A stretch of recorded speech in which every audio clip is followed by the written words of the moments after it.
Welcome back to Hoop Nexis, because today we're diving into a season so ridiculous, so overwhelming, that the league literally changed things afterward just to make sure it never happened again. 69 wins felt untouchable. 70 felt impossible. And then one team didn't just break the record, they obliterated it, finishing with a number that still makes basketball historians shake their heads in disbelief.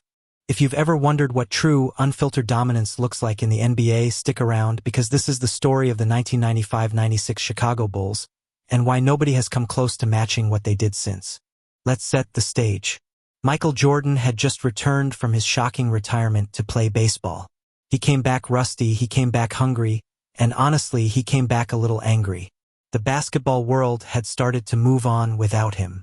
Younger stars were rising, other teams were building dynasties, and there were whispers, quiet ones at first, that maybe Jordan's prime had already passed him by. That was a mistake. That was the spark. Chicago walked into the 1995-96 season with a chip on their shoulder the size of the United Center. Jordan was locked in like never before. Scottie Pippen was in his absolute prime, doing everything on both ends of the floor. And then there was Dennis Rodman, the wild card, the rebounding machine who gave this team an identity nobody could replicate. Three completely different personalities, three completely different skill sets, all pointed in the exact same direction. The result was terrifying for the rest of the league. Chicago started the season fast and never let up. Win after win after win. Teams weren't just losing to the Bulls, they were getting dismantled. Blowouts became the norm. Opposing coaches ran out of answers because there wasn't a real counter to what Chicago was doing. Jordan was scoring at will, Pippen was doing a little bit of everything, and Rodman was out there hunting every single rebound like his life depended on it. By the All-Star break, people were already talking about history. The Bulls weren't just winning, they were pacing ahead of the greatest regular season ever recorded, the 1971-72 Lakers, who had won 69 games. Everyone assumed that record was permanent. 69 wins in an 82-game season is an absurd number. But Chicago kept rolling, game after game, city after city, and that record started to look shaky. Then it happened. Chicago hit 70 wins, something no team had ever done before. And they didn't stop there. They kept pushing, kept grinding, kept refusing to let off the gas even when the record was already secured. When the dust settled, the Bulls finished the regular season with 72 wins and only 10 losses. 72-10. A number that instantly became basketball lore. But here's the thing that separates this season from almost every other great regular season in history. They didn't stumble in the playoffs. So many dominant regular season teams hit a wall once the postseason intensity ramps up. Chicago didn't. They rolled through the playoffs with the same relentless energy, the same suffocating defense, and the same superstar who seemed to be playing with something to prove every single night. The finals came, and Chicago faced the Seattle Supersonics, a genuinely good team with talent and depth. It didn't matter.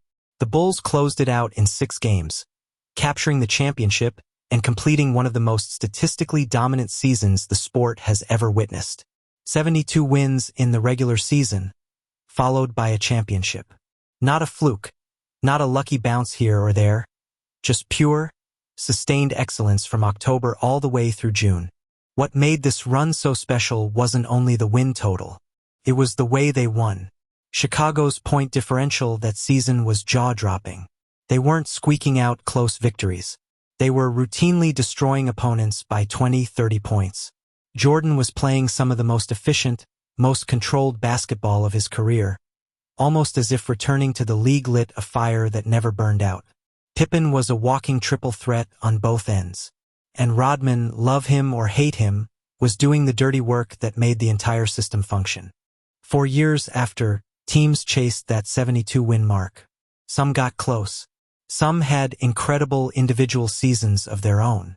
But nobody has managed to combine regular season dominance with a championship quite the same way Chicago did in '96. That's what makes this season almost mythical. It wasn't just about wins on a stat sheet. It was about a team peaking at the exact right time, with the exact right mix of talent, motivation, and chemistry, and never letting their foot off the pedal. The modern NBA has changed so much since then. Load management, rest days, longer seasons of strategic pacing. All of it makes a run like this even harder to imagine happening again. Teams today are built differently, coached differently, and managed with an eye toward the postseason rather than regular season records. Which is exactly why the '96 Bulls stand alone. It wasn't just a great season. It was a statement, a reminder to the entire league of who still ran the show. That's the story of the most dominant regular season in NBA history. A run so complete that it might never be matched again. If you enjoyed breaking down this piece of basketball history with us, make sure you're subscribed to Hoop Nexis, because we've got so many more stories like this one coming your way. Thanks for watching, and we'll see you in the next video.